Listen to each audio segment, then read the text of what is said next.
आपको जो तस्वीरों में नजर आ रहा है वैसा कतई नहीं है। प्रयागराज के घाट पर गंदगी को समेटने के नाम पर सफाई अभियान नहीं चलाया जा रहा, बल्कि संगम की तलहटी में छिपे हीरे की खदान ढूंढी जा रही है। हो सकता है दिव्य ज्ञानी श्री श्री 1008 सूबे के नाथ को आया हो स्वप्न कि प्रयागराज के घाट के नीचे हड़प्पा और मोहनजोदाड़ो से भी पुरानी संस्कृति के साक्ष्य छिपे हुए हैं, इसीलिए ये खोजबीन जारी है। तभी तो सिर पर टोपी है, मुंह पर बिलांद भर का मास्क कि उत्तर प्रदेश के मुखिया की इस अद्भुत कार्यक्षमता की प्रदर्शनी विश्व भर में न लग जाए। नमस्कार, मैं हूं प्रज्वल गौतम और आप देख रहे हैं खबर चौक।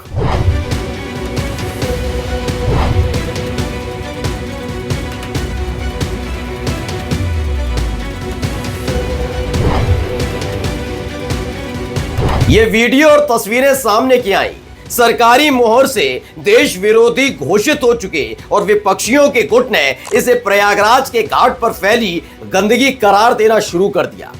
लेकिन मैं ये कतई नहीं मान सकता कि उत्तर प्रदेश के मुख्यमंत्री योगी आदित्यनाथ जी घाट से गंदगी को साफ कर रहे हैं। यह जरूर कोई बेशकीमती चीज होगी, क्योंकि प्रयागराज में कहीं भी गंदगी नहीं थी, हर तरफ अद्भुत नजारा था। हो सकता है आप मुझे सत्ता का चाटुकार कह सकते हैं, लेकिन मैं इसे गंदगी कहकर खुद को योगी जी की नजर में गिद्ध और सुअर साबित नहीं कर सकता। किसी ने सच कहा कि महाकुंभ में जिसने जो तलाशा उसको वह मिला, गिद्धों को केवल घास मिली, सुअरों को गंदगी मिली।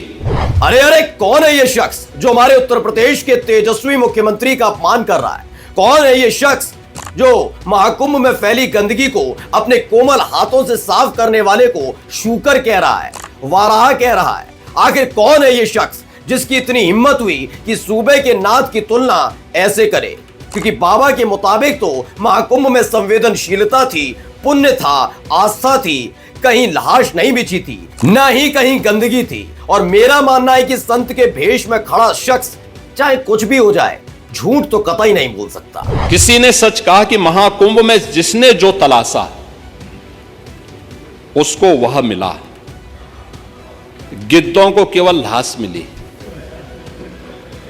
सुअरों को गंदगी मिली। यह बयान तो आपको याद ही होगा, जिसमें उदाहरण सहित कवि ने समझाया था कि महाकुंभ में हुई भगदड़ में घाट पर बिछी पड़ी लाशों पर मातम मनाने वाले गिद्ध से कम नहीं है। याद होगा ये बयान आपको, जिसमें साफ साफ लफ्जों में बताया गया था कि जिसने महाकुंभ में गंदगी देखी वो सुअर से कम नहीं है। किसी ने सच कहा कि महाकुंभ में जिसने जो तलाशा उसको वह मिला, गिद्धों को केवल घास मिली, सुअरों को गंदगी मिली। दोस्तों, इस बयान को इसलिए याद दिला रहे हैं क्योंकि जब उत्तर प्रदेश के मुख्यमंत्री अपने दल बल के साथ महाकुंभ के समापन पर प्रयागराज पहुंचे तो उनको घाट पर गंदगी नजर आई। जी हां, नजर आई है गंदगी, और जब गंदगी नजर आई तो अपने कर कमलों से उसी गंदगी को साफ भी किया।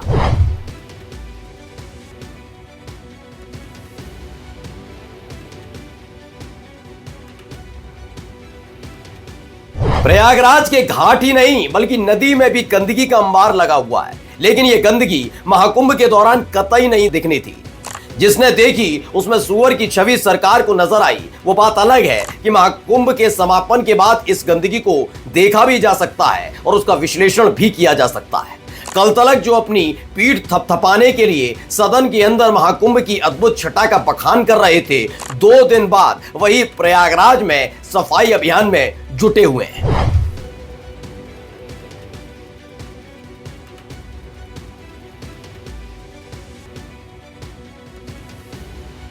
कभी हाथ में झाड़ू लेकर घाटों को साफ किया गया तो कभी चेहरे पर पर्देदारी करके गंदगी को समेटा गया। ये सारा काम कोई और नहीं कर रहा है, बल्कि वही लोग हैं जो महाकुंभ में गंदगी न देखने की सलाह दे रहे थे।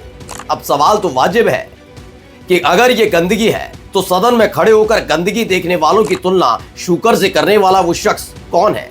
और अगर ये गंदगी नहीं है तो जो सामान प्रयागराज के घाट से इकट्ठा किया गया है वो सूबे के नाथ की सरकारी कुटिया की शोभा बढ़ाएगा। खैर, जो भी है, मैं अब भी कतई नहीं मानता कि यह गंदगी हो सकती है। मैं नहीं मानता कि वह कूड़े का अंबार था। अगर ऐसा होता तो योगी बाबा झूठ थोड़े ही बोलते। नमस्कार।